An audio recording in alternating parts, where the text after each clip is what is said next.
El mes de abril siempre ha sido un periodo de enormes movilizaciones de la sociedad civil americana. Y nos alegra mucho que el pasado 5 de abril la sociedad civil y el movimiento popular en los Estados Unidos se haya manifestado democráticamente para elevar la voz en defensa de sus derechos. Fueron más de 170 organizaciones civiles y populares las que organizaron estas marchas en más de 1.200 ciudades, lo que ya muestra la dimensión de este movimiento de la sociedad civil por los derechos sociales y desde luego por la democracia. Está directamente ligado el desarrollo del movimiento social y de la sociedad civil con los tránsitos que hace el modelo de desarrollo económico en cualquier parte del mundo y en este caso particular en los Estados Unidos de América.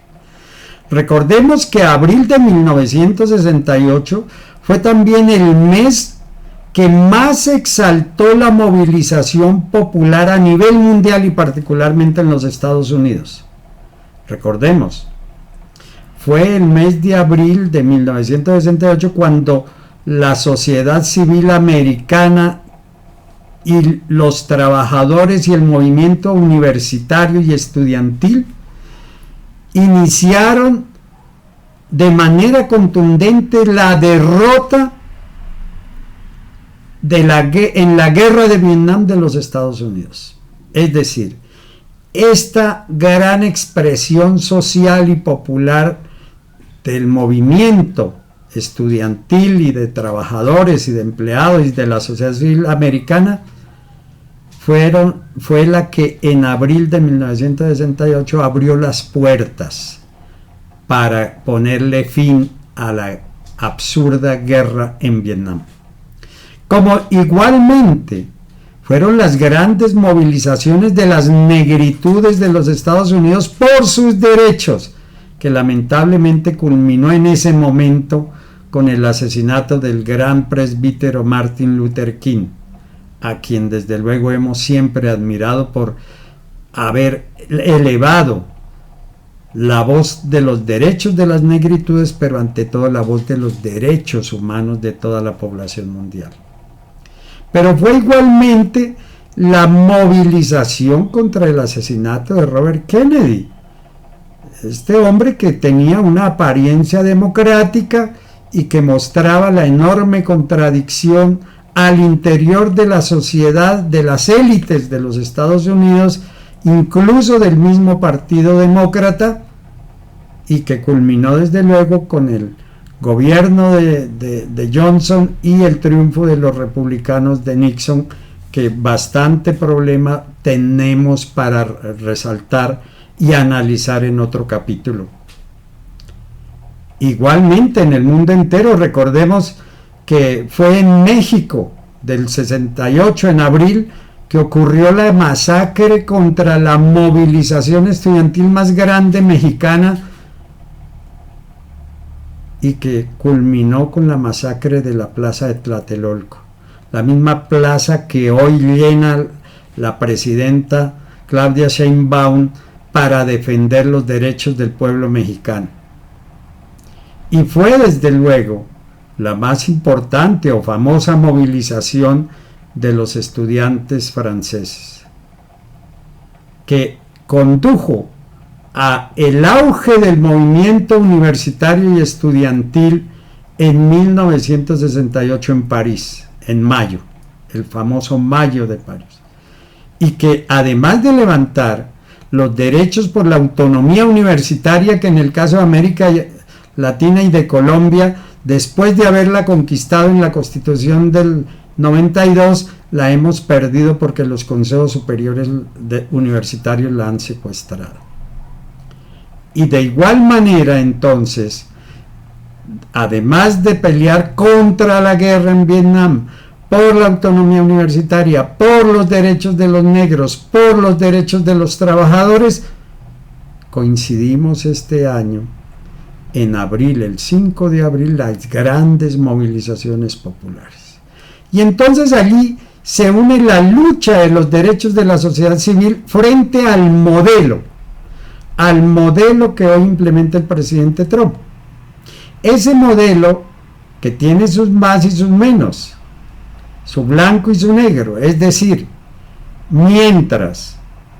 cierra aquellas instituciones que como USAID era un nido de corrupción, pero que afecta el trabajo de miles de empleados, de profesionales de esta entidad de USAID. Recordemos que USAID fue utilizada no solamente por Soros, sino por Nixon para dar los golpes de Estado en Chile, en Argentina, en Centroamérica y más recientemente cuando tumbaron a Dilma Rousseff, a Lula, etc. Y los golpes de Estado del Maidán en Ucrania, los golpes de Estado para la desintegración de Serbia y de Yugoslavia, los golpes de Estado en las famosas revoluciones de colores del norte de África. USAID fue utilizada corruptamente para restringir la democracia y los derechos de todos estos pueblos, incluyendo la América del Sur y Centroamérica. Pero recordemos también que allí el modelo del presidente Trump está planteando una descentralización en temas que dice no le deben corresponder al Estado Central Federal, sino a los estados federados, caso como el de la educación, y como otra serie de obligaciones que hoy tiene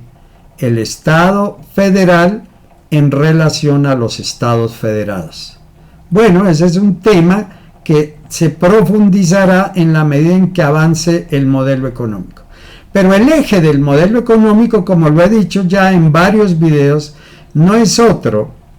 que el de intentar la reindustrialización de los Estados Unidos mediante la imposición de los aranceles recíprocos, estimulando la reinversión de capitales internacionales o la ampliación de los capitales de las grandes empresas, que la mayoría de las cuales se habían deslocalizado, relocalizado en la etapa cumbre del modelo de globalización neoliberal, y que hoy mire las consecuencias. La situación del déficit comercial y del déficit fiscal y de la abultadísima deuda externa o deuda pública de los Estados Unidos es un producto del modelo neoliberal de la globalización. Bueno, pues hoy se está echando marcha atrás. Esperemos que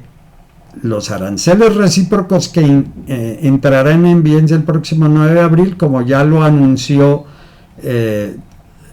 Camboya, como ya lo anunció Vietnam, como lo ha planteado el mismo Elon Musk, ojalá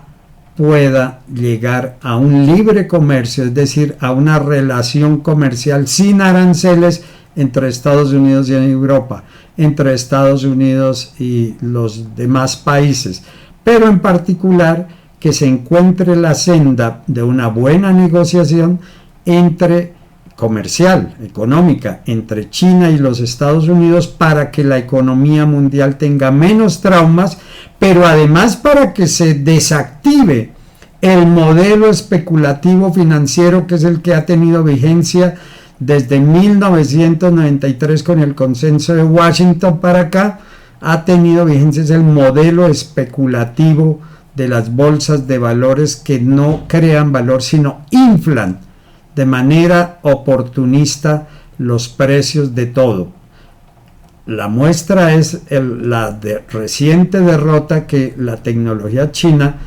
con la inteligencia artificial del modelo de inteligencia DeepSeek, mostró que con $5 millones se podía producir un software de inteligencia artificial tan o más eficaz y avanzado que el ChatGPT, sobre el cual han invertido más de $3